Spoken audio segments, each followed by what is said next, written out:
Hello, good morning, everyone. Researchers, many of you are academicians, so I really don't need to go into very, conceptual kind of terms that we are very familiar with. So I'll jump right into the main gist of what I want to talk about, which is vulnerability itself. So just for those who are not familiar with how vulnerability is defined in research in the US, it's a very interesting kind of history that it has, and a history that comes out of a lot of violations of rights, right? So typically in the past, there have been extreme violations of research participant rights in the field of medicine. And that really is where the founding roots of vulnerability that is recognized here in research in the US. So biomedical research is the ground from which the rights of research participants have really emerged. Okay, and much of the recognition of vulnerability comes from the lack of the individual's or the group's capacity to be able to stand up to whatever kind of coercion that they can come up, that researchers have usually imposed on them. And of course, we all know that vulnerability can really result out of the basic inability to make a decision for themselves. It could be individuals or it could be groups and communities.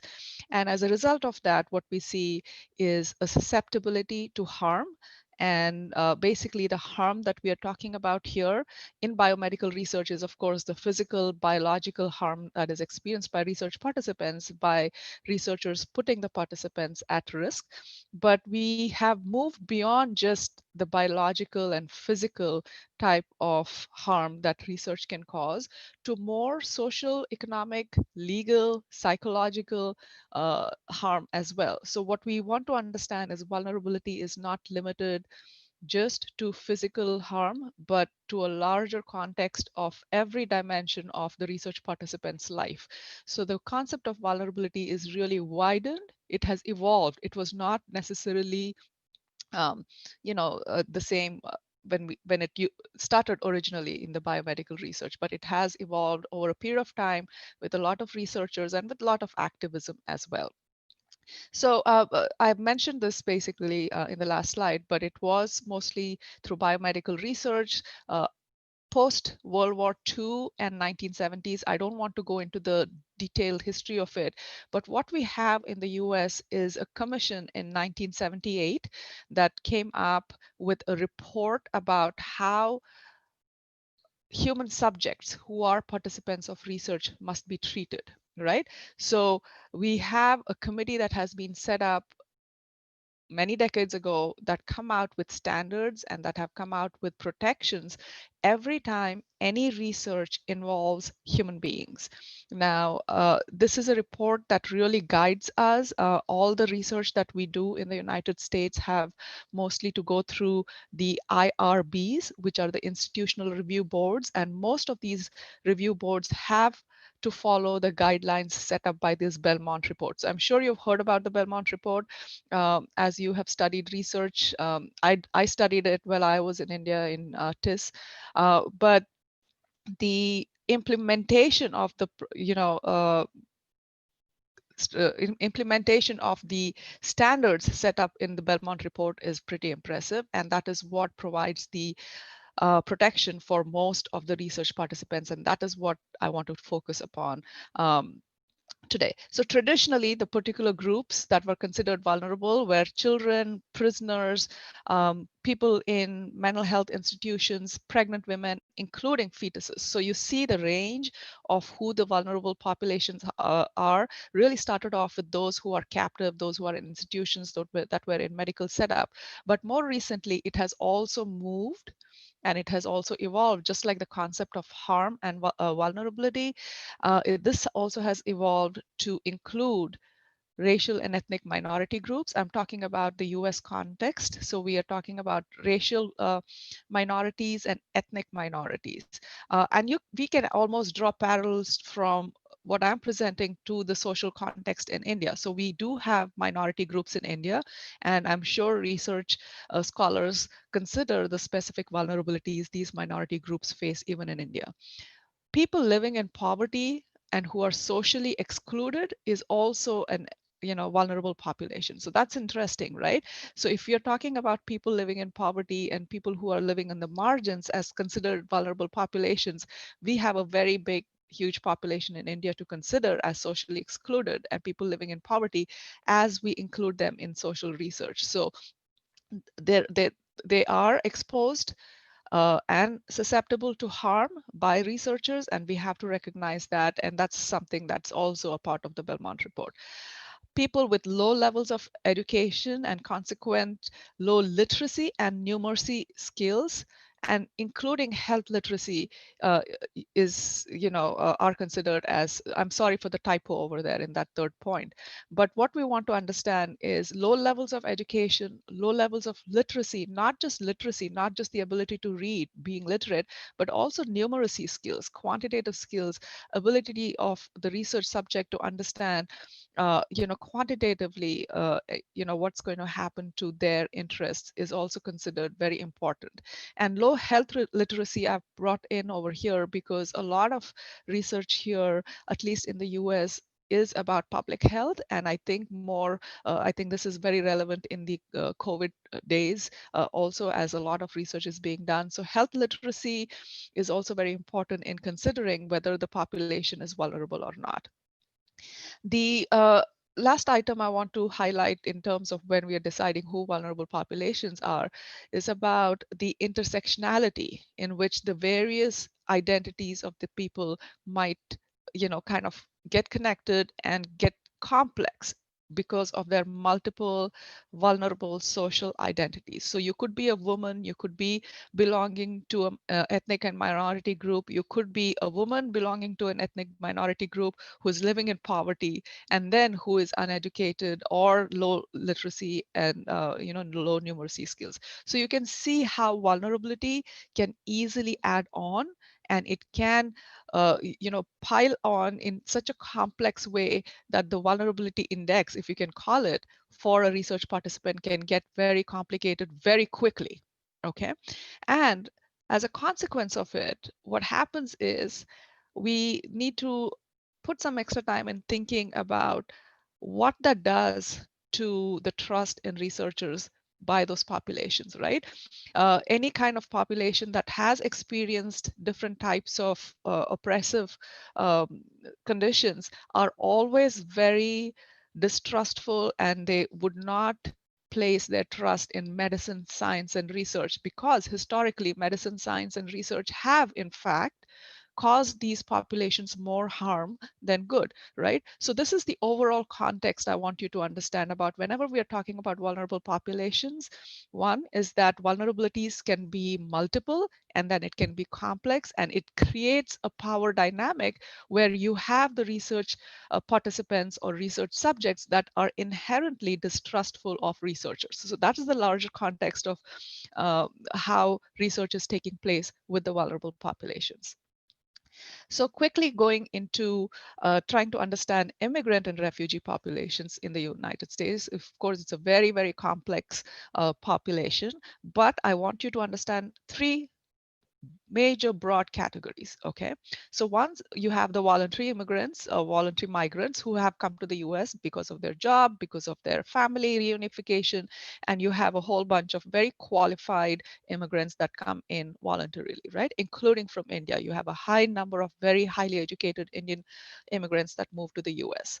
Then you have two more categories of immigrants that are slightly compromised in their vulnerability, right? Then you have the refugees and asylum seekers. Both of these refugees and asylum seeker categories are those who are entering the country of the US because they have experienced some kind of oppression in their home country, right? So they come in with a vulnerability. They have come in with a specific kind of vulnerability that they have experienced, that they have escaped to some extent, and they're entering the United States. So they come with a history of vulnerability, and and they continue to be vulnerable even within the US, even though they get political protection.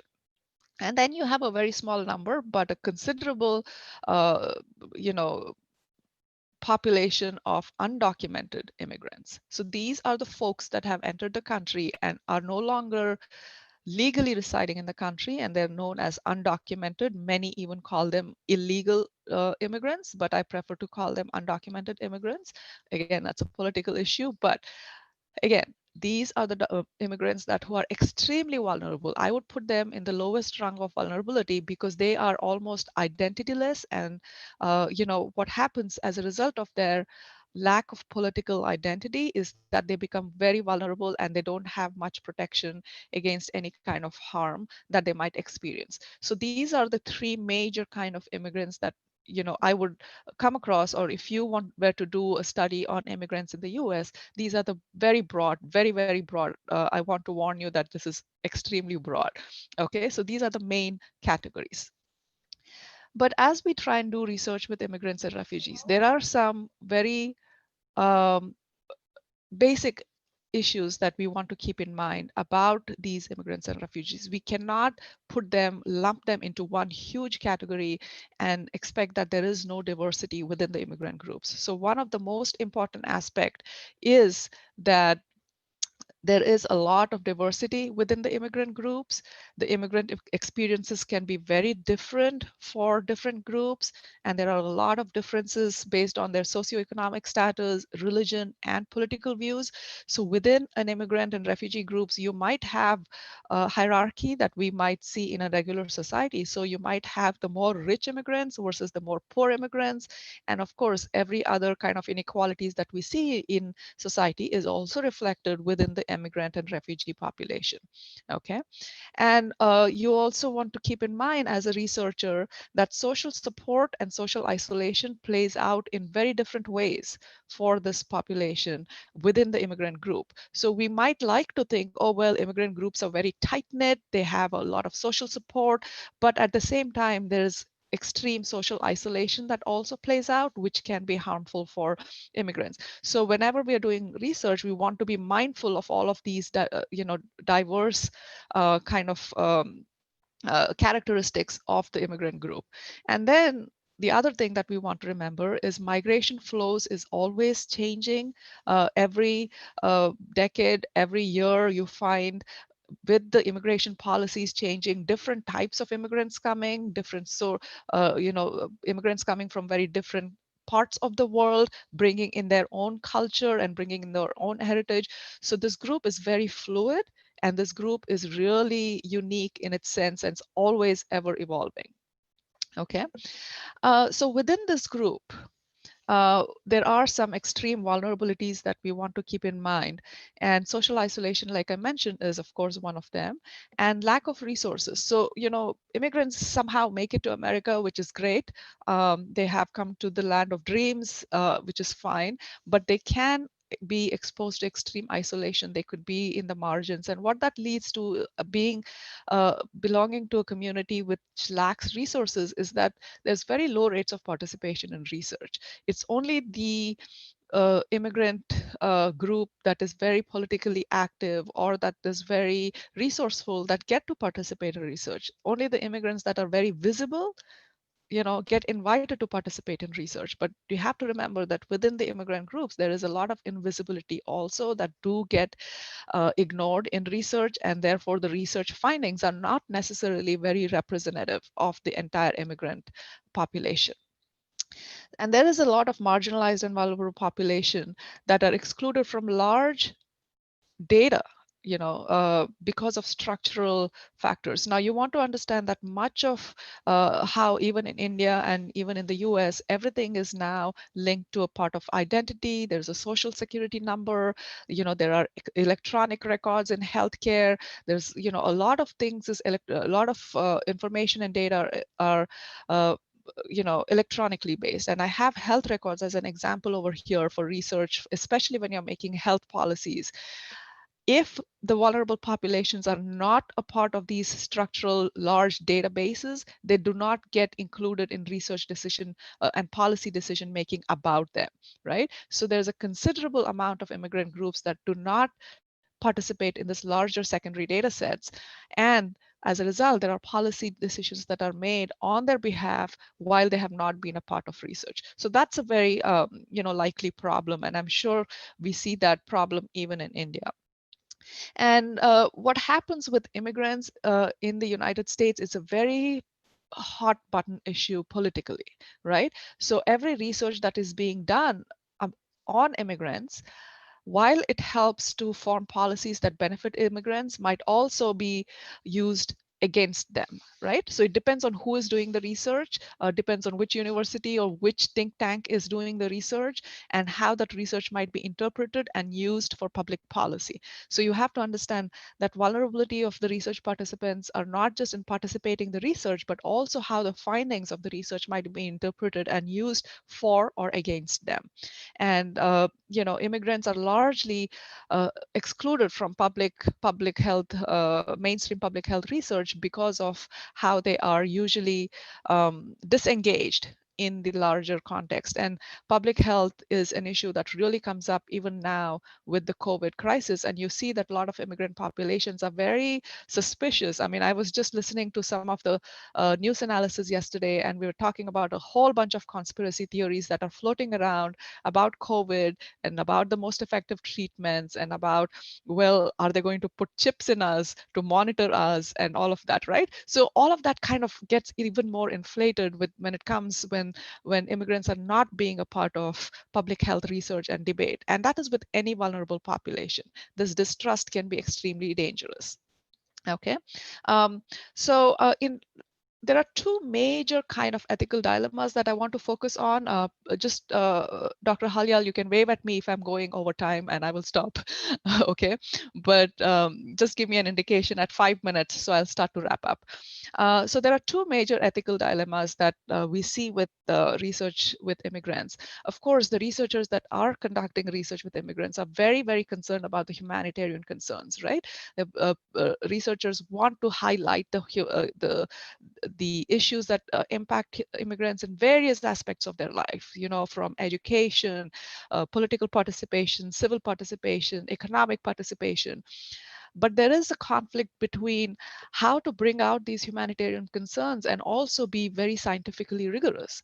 Because in order for any political, decision making or policy making, the data will not be used or the findings will not be used unless it comes from the most rigorous study research designs, right? Of course, RCTs or randomized controlled trials are not always possible with a hard to find population. So that's always a dilemma. Should we focus on the humanitarian story of the immigrants, or should we focus on having a very solid research design that will be providing us evidence to make policy changes? And then there is the other major ethical dilemma that we talk about in terms of, what is ethical behavior as perceived by the different cultures that the immigrants belong to versus the culture of the research participants. So we know that the Americans are very particular about human rights, individual rights, personal liberty, personal freedom, informed consent, confidentiality, privacy. So these are very, very intense and important values that are inherent in everything that is American. Now, as it translates to research, and as we see research participants that are coming from different cultures, it gets a little bit too much many times for research participants to understand what is all this privacy, confidentiality, anonymity. Yes, we understand as researchers what it is and the importance of it, but many times it can get counterproductive. It puts off research participants. It can scare them as if it's a very legal contract you're entering into. So researchers really have to do this delicate dance and very balance this kind of ethical dilemmas every time we venture out to do research with immigrants.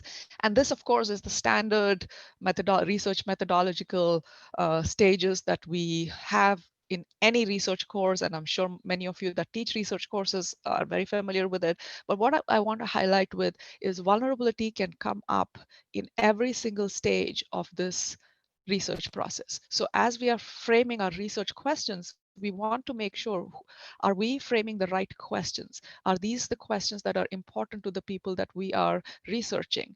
How are we selecting our variables?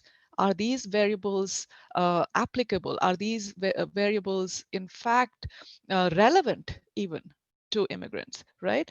Where are we bringing in our literature review? What are some of the background literature that we are looking at whenever we are doing research with immigrants? Many times there is no research with certain populations, certain groups. For example, I'm trying to do some research on indigenous, people of Indian origin in the US. So basically the tribal population from India that are living in the US.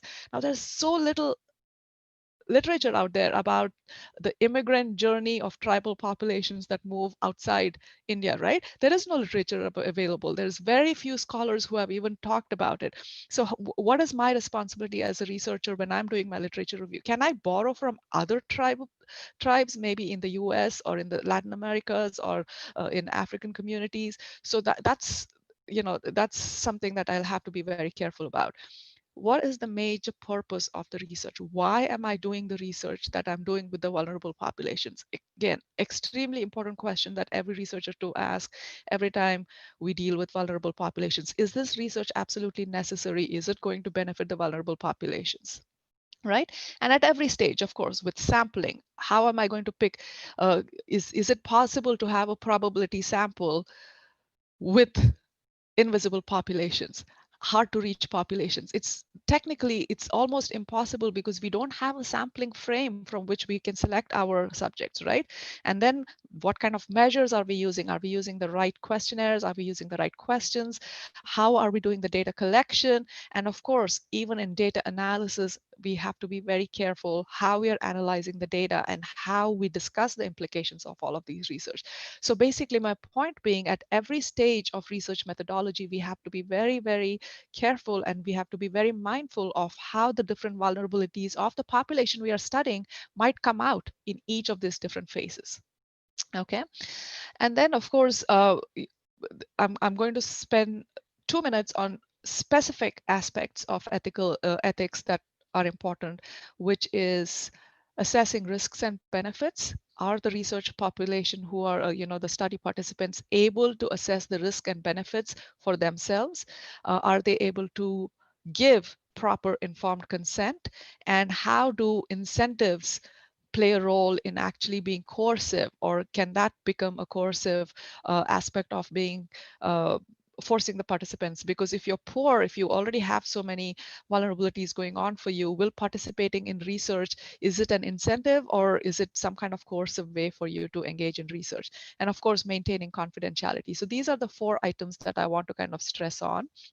How much time do I have, Dr. Halia? 5 minutes? Okay. Okay. All right. So, informed consent, of course, it's absolutely the core central functioning of the research ethical process. Before we start the data collection, before we do anything, how are we going to obtain informed consent is a central part of the application that I would file in with my university before I do any research. I have to lay out every single step of how I will approach the research participants, how I will introduce myself, how will I explain what the study is about, what is expected out of the participants, how much time will they have to be spending. I have to also tell the participants that there might be some questions in this research that might upset you. And if there are questions in the research project that might upset my research participants, I have to provide for a solution for it as well. So even if I have a 5% probability that my research participants will be exposed to any kind of trauma just because of the questions I ask them and the trauma that can be triggered, I have to make sure I have provided them some resource that they can reach out to in case they are traumatized. So what I want you to understand is informed consent is this detailed dialogue we really need to have with our research participant about what we are doing with them, why we are doing with them, what is the investment that they have to make in the research study. So, while all of this is great on principle, it is a fantastic conceptual idea to make sure our participants are equally engaged. We are making an assumption that they are on the same power balance with us, right? More or less, whenever we are researching vulnerable populations, that's not the reality. There is a power imbalance, and informed consent can be impacted because of the power imbalance. Okay, and then there are cultural differences in determining incentives and coercion. Many are undocumented. They don't know if they can be highlighted, will they be reported to authorities? And many refugees who are in camps or in agencies that they're receiving services, they may feel obligated that they have to participate in research, or that they will be not receiving the benefits anymore. And then the issues of confidentiality can also become very, very problematic. And one example I constantly come across with immigrant populations is this different interpretation of what confidentiality is. For example, in India, if a person is suffering from a terminal illness, before the patient is told about their health condition, it is the family member that is being told about the health condition. That is a definite no-no. I mean, you no information about a health condition of a patient can be discussed with anybody other than the patient, right? But when we're doing research, and it becomes a problem many times also, all of these kind of nuances, which are small, but these are very culturally important. I mean, I'm not saying that one is better than the other, but these are the kind of real issues that immigrant populations come up with, and we researchers have to navigate also with the distrust that many immigrants and vulnerable populations have with agencies, with service providers, with law enforcement, and that distrust is very difficult to handle. Okay, so participatory research is considered one solution to this. We uh, encourage that members from the immigrant or from the vulnerable populations be a part of the research, but it's always a dilemma to make sure what kind of capacity or what role this participant will play in research. Is that person qualified or not? So there is a lot of assessment that needs to be done around that as well. Um, and I want to spend just one last minute of my presentation on research that have been trafficked, or that who have been part of human trafficking, right? So as I was doing this research, one of the biggest problems that I had to come up, that I experienced, is framing of the problem, right? So human trafficking, how am I going to frame it? Is this labor trafficking? Is it sex trafficking? Is it transportation of humans? Which might not necessarily be so, because many victims of human trafficking take part in trafficking willingly, right? So it's not like people have been chained, put into trucks and taken away, but it could be that people are desperate to get out of situations, and they are, engaging in trafficking themselves. So how do we frame the problem?